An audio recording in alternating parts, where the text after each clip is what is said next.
Berarti black belt Itu sampai dan 2. sampai dan 2. Jadi waktu itu stand up kan nggak mau latihan grappling. Nggak mau latihan grappling.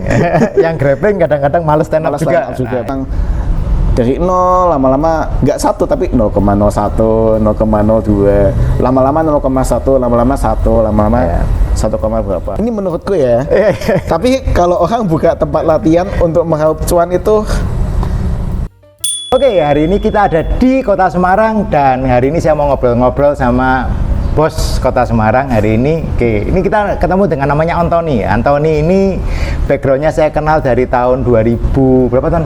15, 14, 2014 ya, 2014. Jadi kita pertama kali ketemu tahun 2014 di Semarang. Waktu itu kita ketemu di tempat latihan. Waktu itu ada tempat latihan BJJ baru mulai buka di Kota Semarang. Kita ketemu di sana. Kita ngerol pertama kali itu tahun 2014 kira-kira. Oke. Betul. Oke, Ton. Sekarang silakan perkenalkan dirinya dulu. Ya, nama saya Antoni, saya dari Olympus Fight Club. Oke, Ton. Boleh cerita, Ton.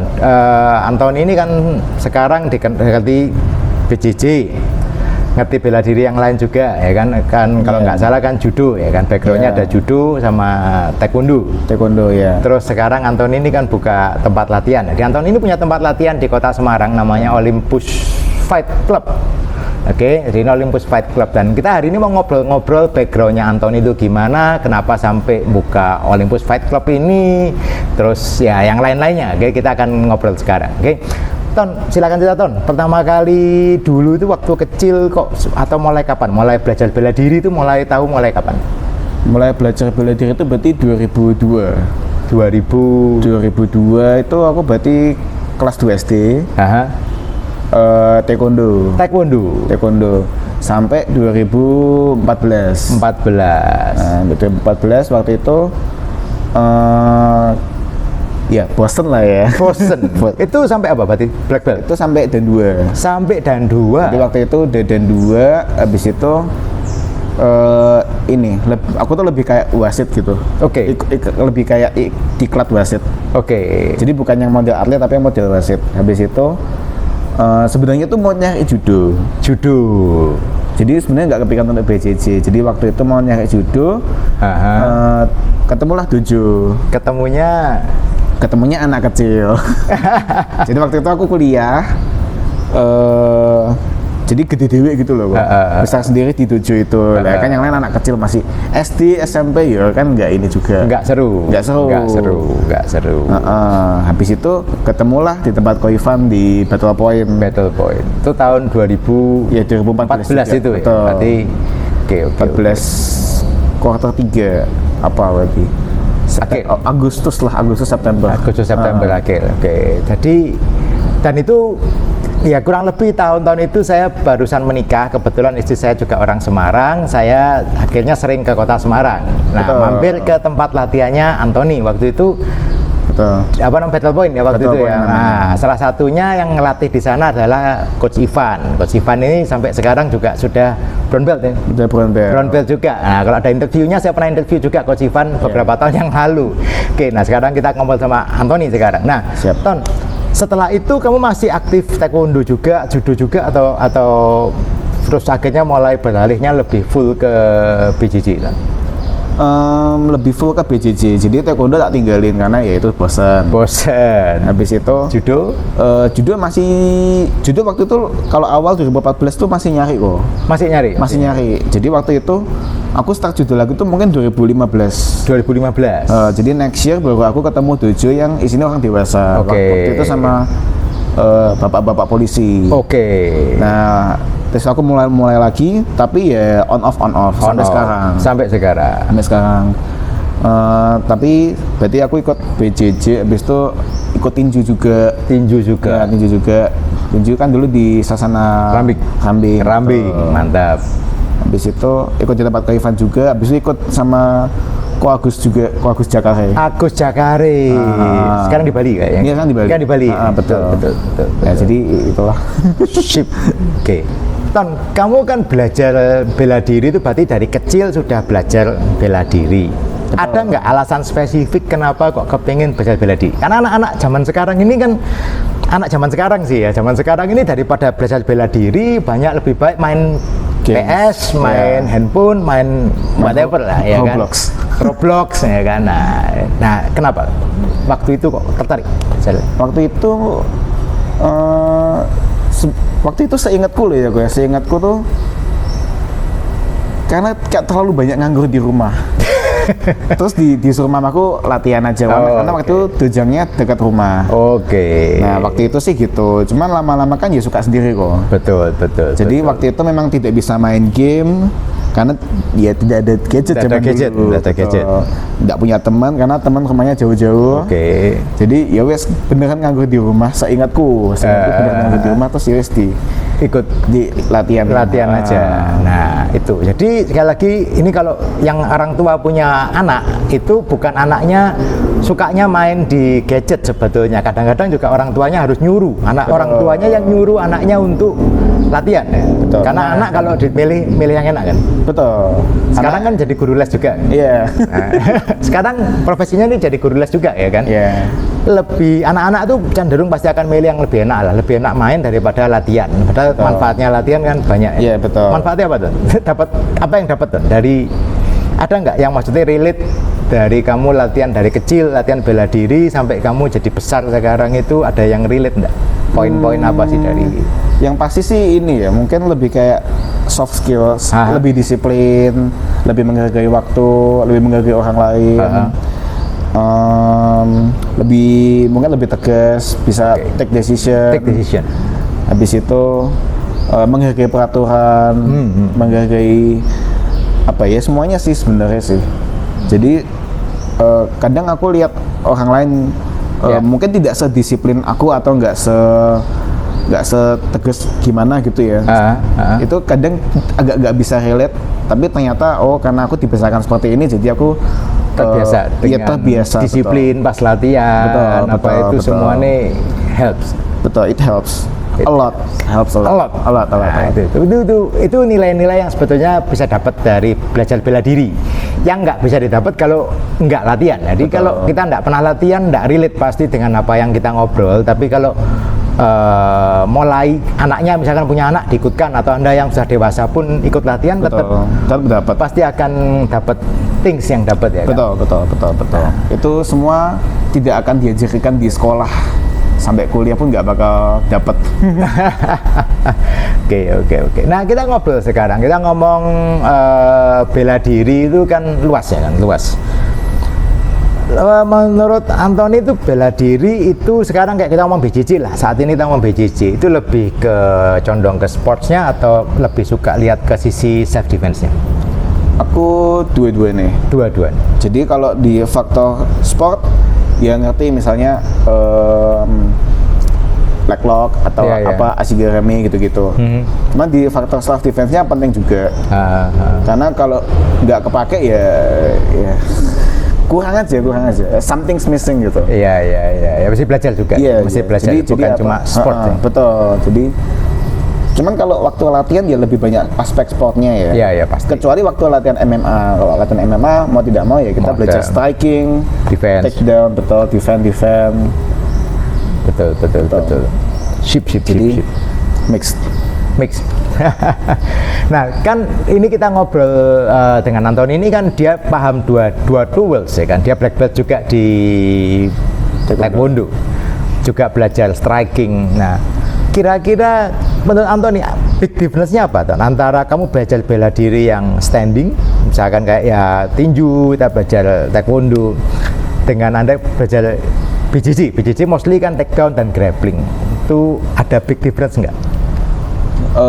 Paling banyak sih sebenarnya taekwondo striking lawan grappling itu jauh lebih teknikal. Jadi lebih banyak detail-detailnya. Misalnya grab tangan di sini sama di sini tuh beda. Iya. Apa namanya? Selisih 1 inch hasilnya bisa beda. Betul. Jadi lebih banyak gitu-gitunya. Kalau striking mungkin lebih banyak ke strateginya ya. Jadi apa namanya? Kapan maju, kapan mundur, kapan in, kapan out. Betul. Jadi di BJJ juga strategi sih, cuman kayak lebih teknis, sangat lebih teknis, jauh lebih teknis. Timingnya beda tapi betul, timingnya beda. Timingnya beda ya. Betul. timing, anggap aja gini, misalnya latihan takedown kan berarti timing sama jaraknya harus pas banget. Atau kalau misalnya nggak pas ya gimana caranya supaya ngejar sampai pas. Nah itu nih lebih susah emang kan. Makanya orang stand up kan nggak mau latihan grappling. Yang grappling kadang-kadang males stand up juga. Nah, ini ya kalau menurut saya kalau memang fokusnya mau komplit ya harusnya belajar dua-dua ya. Betul, belajar dua-dua. Mau nggak mau. Oke, kita harus tahu self aspeknya masing-masing. At least kalau mau pure self defense pun harus belajar bagaimana kalau di striking. Betul. Kalau kita belajarnya full ground tanpa belajar kalau di strike gimana, distance-nya gimana, itu menurut saya pribadi pun tidak komplit karena ya nggak cover itu, akhirnya kaget kan. Betul. Kaget tahu something's missing. Dipukul ini jaraknya ini langsung shock. Orang dipukul sekali kan shock. Jadi kalau di tempatnya Shaka ya gitu, sekarang pakai glove pukul-pukul. Betul. Bukannya jahat pelatihnya ya kan, tapi ya emang tujuannya belajar ya. Oke Ton, sekarang kita ngobrol BJJ. Berarti tahun ini kan belajar BJJ-nya mulai tahun 2010 sampai sekarang, berarti gimana Ton perjalanannya BJJ? Startnya kan 2014. 2014 ya? Sorry, 2014. Ya waktu itu kalau journey-nya sih enjoyable, sangat enjoyable. Iya, karena selalu ada something new ya. Ada materi baru lah, teknik baru lah, detail baru, ketemu orang baru, pertandingan yang lain. Waktu itu ya seru-seru aja sih. Seru. Karena kan belajar BJJ itu sesuatu yang lama ya kan. Kayak saya sendiri, saya mulai belajar tahun 2009 sampai sekarang tahun 2025 itu sudah hampir berapa berarti? Hampir 17. Iya. Lama. Oke. Kita sekarang kan Anthony sendiri 2014, sekarang 2025 itu sudah hampir ya 10-11 tahun gitu loh. Jadi orang seperti Anthony ini orang langka. Loh, langka Ton? Fosil. Fosil ya kan, karena orang belajar BJJ banyak yang baru setahun, 2 tahun kadang sudah quit. Ya alasannya bosen, nomor satu biasanya ngomongnya bosen, capek, nggak ada waktu. Nah kita mau tanya kan Tony, kok bisa nggak bosen, nggak capek dan punya waktu? How? Karena kalau waktu di manage. Manajemen waktunya gimana? Misalnya dulu waktu kuliah ya pulang kuliah baru latihan. Terus habis itu waktu kerja ya saya setelah kerja latihan. Cuman kan kadang aku kerja di Solo. Jadi latihannya di tempat kejuhan. Nah itu ya tergantung ini jadwal ngajar. Jadwalnya misalnya jadwal di kejuhan jam berapa sampai jam berapa, ya aku ikut yang itu. Memang jadwalnya dikosongin. Memang dikosongin supaya bisa latihan. Betul. Bukan nyari waktu luang ya. Enggak. Memang dikhususkan untuk itu. Ya itu penting. Karena kadang-kadang orang cari waktu luang. Kalau namanya cari waktu luang buat latihan pasti nggak ketemu. Pasti nggak bakal ketemu. Iya, nggak luang-luang. Nah, terus gimana bisa stay committed? Nah, itu kan ini hal yang lain. Apa yang membuat kok bisa terus latihan? Karena ada orang semangat di tahun pertama, 6 bulan pertama, masuk berikutnya kadang lemas. How? Karena kan majunya juga bukan BJJ itu bukan sesuatu yang majunya langsung kayak 3 bulan jago kan? Iya, nggak bisa. Nggak bisa. Kalau aku lebih ke mungkin karena habit juga sih kok. Mungkin karena habit, karena aku di taekwondo udah 12 tahun, jadi aku tahu kalau martial arts itu takes time. Jadi lebih ke ya memang ini something have to go through gitu. Butuh waktu, takes time. Habis itu memang diprioritaskan juga. Jadi memang kalau jadwal aku latihan jam segini sama jam segini, berarti jam segini sampai jam segini aku tidak boleh ngapa-ngapain kecuali emergency. Kecuali emergency baru nggak latihan. Betul. Ini harus latihan aku jam segini. Ini pokoknya jam latihan ya aku latihan gitu. I see. Apapun yang dilatihkan atau apapun yang tak dapat ya itu urusan belakang, tapi yang penting jam latihan aku latihan dulu. Nah sekarang kan mulai buka tempat latihan sekarang. Dari yang dulu latihan sekarang sudah terakhir purple belt. Terakhir purple belt. Sekarang bukan cuma latihan tapi ngelatih sekarang. Nah, ada nggak sekarang yang motivasinya kok sekarang sampai jadi buka tempat latihan ini apa yang mas motivasi utamanya kan ini buka waktu COVID kok. Iya. Nah waktu itu memang dojo tutup, jadi terus nggak boleh latihan. Terus karena kita sudah punya habit latihan sekian lama, tiba-tiba stop itu stres. Ya kan. Kayak misalnya kita kayak waktu itu udah 2 tahun COVID, 2 tahun COVID, terus kita kayak porsi latihannya turun. Betul. Habis itu, ya, aduh ini ya. Kayak terus kayak mau latihan harus jauh banget gitu. Iya. Ya wes akhirnya karena kebetulan punya tempat, kebetulan ada model, jadi dimanfaatkan saja. Betul. Dipakai. Betul. Soalnya ya tuh. Terus ada nggak tantangannya apa sih buka tempat latihan itu? Kadang kan orang kan banyak yang berpikir, wah saya tak buka tempat latihan, ini bisa menguntungkan. Nah, kan bayangan orang kan kalau buka tempat latihan itu kan pokoknya gimana cuan ya kan? Iya betul. Realitanya gimana tuh? Realitanya tidak juga sebenarnya. Sebenarnya kalau ini menurutku ya. Tapi kalau orang buka tempat latihan untuk meraup cuan itu kayak nggak mungkin sih sebenarnya. Aku sedang ngitung kan, maksudnya misalnya orang sewa tempat, renov, beli peralatan, beli matras, beli apapun itu, terus hire pelatih yang harus kita gaji setiap bulannya, kayak nggak mungkin nutup gitu. Karena ini menurutku ini bisnis passion, betul. Passion. Ini murni passion aja. Jadi kalau kepikiran untuk buka sasana karena mau cuan, kayaknya dipikir lagi sebelum terjerumus. Karena tahu sendiri toh kok kayak ya awal-awal struggle-nya gimana. Iya. Habis itu kalau kelasnya sepi kita sedih. Terus kalau ada member yang pengen latihan tapi nggak bisa bayar gimana. Gitu kan ada happen lah. Iya. Betul. Nah sekarang ini kan kamu bukan cuma belajar. Nah kan pengalaman saya itu kalau orang ada yang tanya, enak ya sekarang sudah ngajar ya. Kalau saya pribadi jujur, daripada ngajar enak belajar. Jujur, enak diajar. Ini jawabannya sama ternyata ya kan. Betul. Daripada kita ini ngajar, enak tuh belajar. Belajar itu buat saya pribadi ya. Saya datang, nggak mikir apa-apa, terima materi, ngedrill, pulang. Nah, hebat kan? Jadi saya dari kerjaan, saya kerja, nggak mikir apa-apa, pokoknya bawa gi, datang, latihan, capek, pulang, udah. Nah, kalau ngelatih, nah ini lain ceritanya. Kayak tadi. Different story. Nah, sekarang dari pengalaman nih Ton, sekarang coba Ton. Yang dirasain gimana Ton? Setelah ngajar itu yang dirasain gimana Ton? Kebetulan kan kalau yang ngajar sini tuh Yunanda kok. Oh Yunanda ya? Mostly Yunanda ya? Kalau aku pelatih pengganti. Jadi misal coachku lagi sakit, tipes misalnya gitu kan, kebanyakan latihan tipes. Atau misalnya, aku lagi makan keluarga kok, tolong titip kelas ya. Oh iya siap gitu. Nah, jadi lebih ke pelatih pengganti. Karena kadang kan tidak di Semarang juga tuh. Iya, Solo waktu itu. Kalau yang tak rasain sih lebih mumet sih sebenarnya, lebih ruwet gitu loh. Kadang kita sudah nyiapin materinya, nanti materinya aku mau pemanasannya ini, drillnya ini, tekniknya ini, habis nanti sekian menit sparring.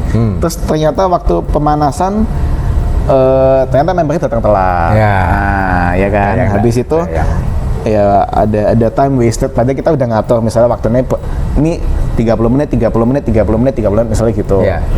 Ternyata tidak se-efektif yang kita bayangin misalnya gitu. Habis itu nanti waktu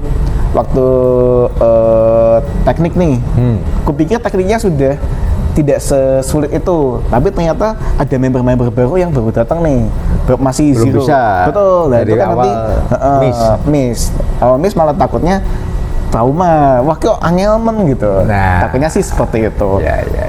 Jadi kadang kalau itu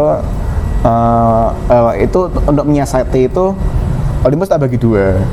Jadi ada yang beginner, ada yang O level.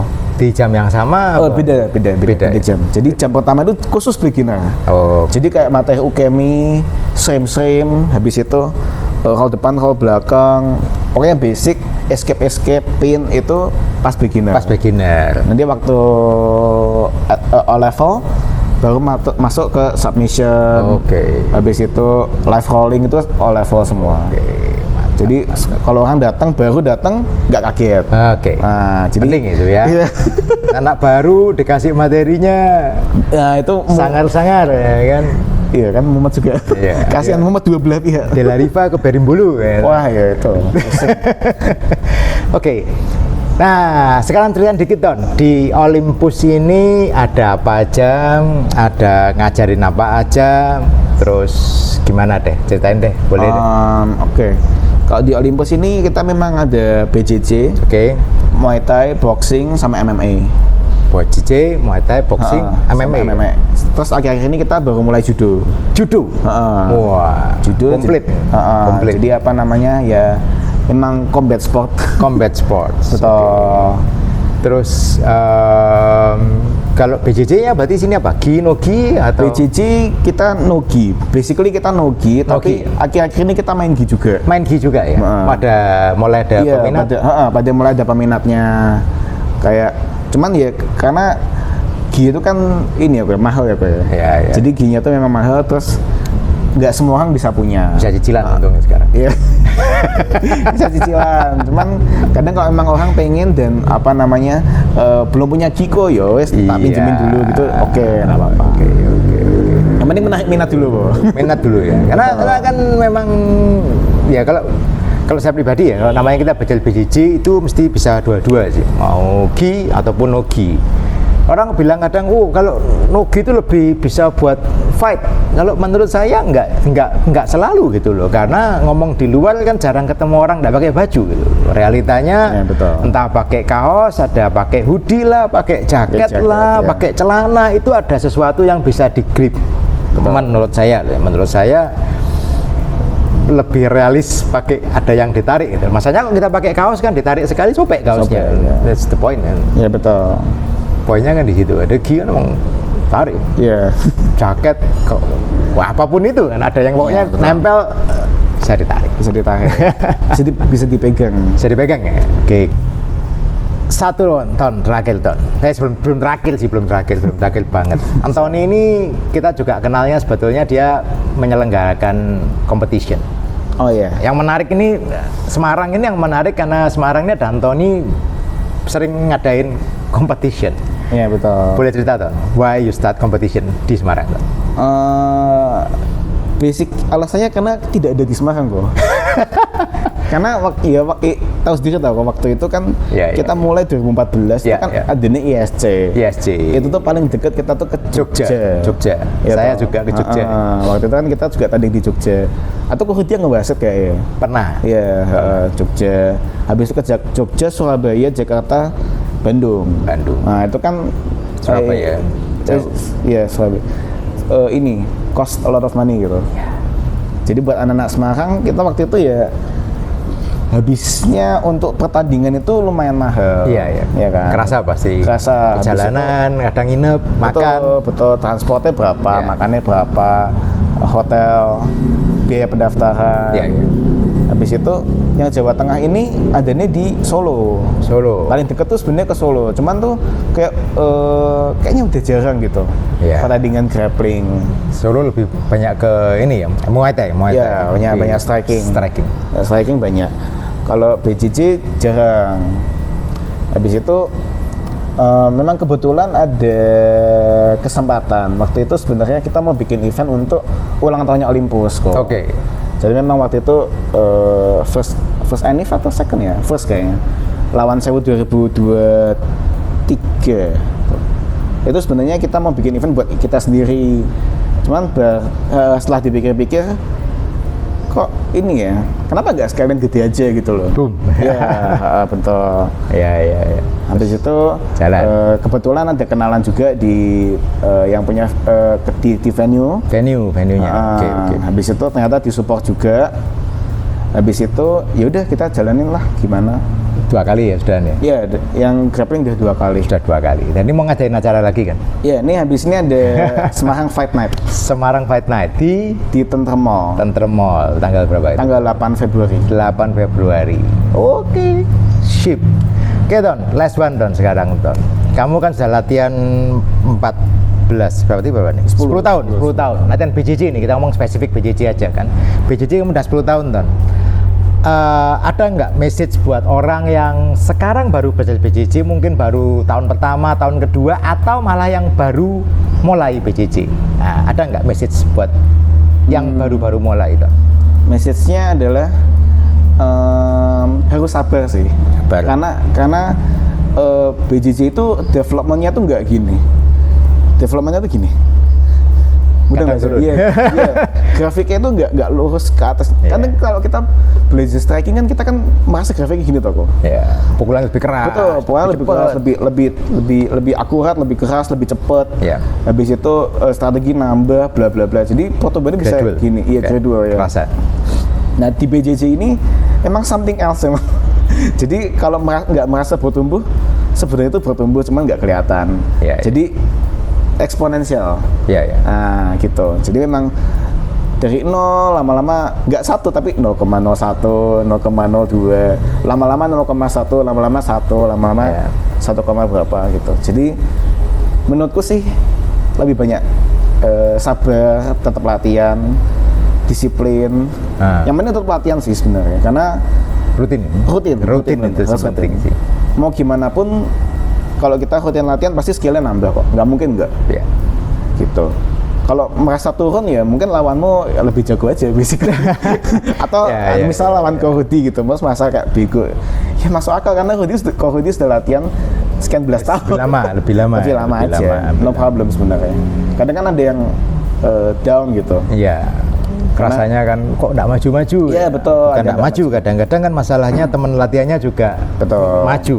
Betul. Kecuali kita lawannya anak baru terus, nah anak baru terus ketinggalan terus. Iya betul.